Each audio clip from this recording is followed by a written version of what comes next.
everybody, and welcome back for a little more remote learning with Mr. Delcourt. Today, we're going to put it all together. We're going to look at Newton's 3 laws of motion that we've been studying, and we're going to see how all 3 of them apply to Aaron's brand new toy, the Stomp Rocket. So, we're going to use my 2 kids today to help us. This is Scarlett and Aaron, and we're going to have a great time thinking about how all 3 of Newton's laws apply to the Stomp Rocket. So stay tuned.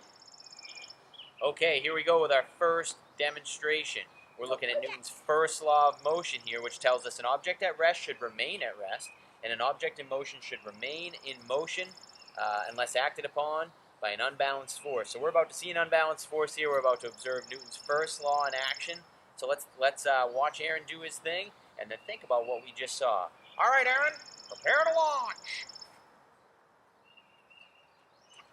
Little karate chop, and here we go. Launch. Yeah! All right, so let's think about what we just saw right there. Aaron jumped off. He created an unbalanced force when he created a whole bunch of air pressure that ran through here and forced the rocket up off of the thing. But what we should have seen is that rocket should have traveled on that trajectory forever, off into space. Newton's first law tells us an object in motion should remain in motion unless acted upon by an unbalanced force. That rocket should have continued forever, right off into space at that trajectory. But it didn't, because it was acted upon by air resistance and gravity, which brought it back down to the ground. Wasn't Aaron's best launch. Let's see if we can do an even better one right here real quick and observe that again. All right, Aaron, let's go. Show them how far you can launch the rocket. Ready? Prepare to launch. Karate chop, and here we go. Right onto that stump pad, Aaron. Yeah! That was a good one, and we saw it in action again. That object in motion, using its inertia to continue along, but gravity and air resistance eventually bringing it back down. Okay, here we go with a look at Newton's second law. Newton's second law, remember, tells us force is equal to mass times acceleration. It was where Newton identified how those 3 variables are kind of enslaved to each other in physics, and how math can kind of explain the motion we see around us. So let's think about this.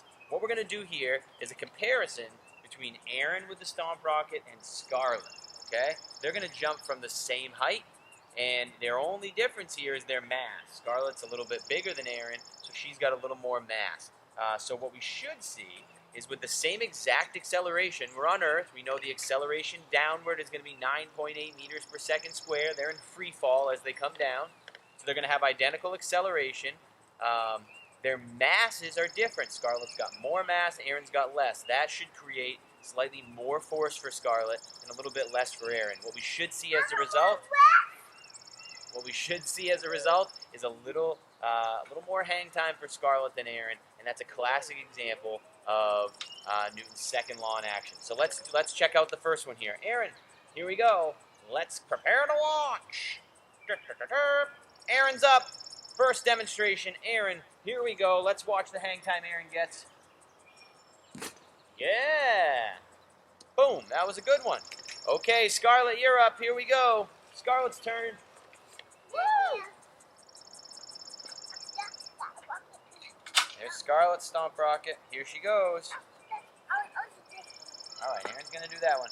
All right. Scarlett's going to launch now. We're going to observe the difference with slightly more mass. Remember, identical acceleration, 9.8 meters per second squared, and we should see more force onto the rocket and more hang time from Scarlett's launch. All right, prepare to launch, Scarlett. Boom. Definitely more hang time there, and a classic example of Newton's second law in action. Nice work, you guys. Wait, Daddy. Here we go, guys. We're back. Okay. Well, okay, here we go with Newton's third law in action. Remember, Newton's third law tells us that every action has an equal and opposite reaction, and we learned in class that forces come in pairs, and it's often a push or a pull. And we know that you can kind of only hit something as hard as it hits back. We learned that, like when a car hits a car can only hit a bug as hard as the bug hits the car. And it's kind of one of these crazy things to sometimes try to wrap your mind around. We'll think about Newton's third law in reference to our Stomp Rocket here. When Aaron jumps off, he's going to create a whole bunch of air pressure that's going to build up and force this rocket upward. But we have to remember that the rocket is also applying a force downward. We've got gravity and friction on our launch pad here that's going to resist that air resistance, and at some point that air pressure will overcome that resistance, and we'll see an acceleration upward. But this stomp rocket can only push on this rocket as hard as the rocket pushes down. So a little bit of friction here is actually a good thing.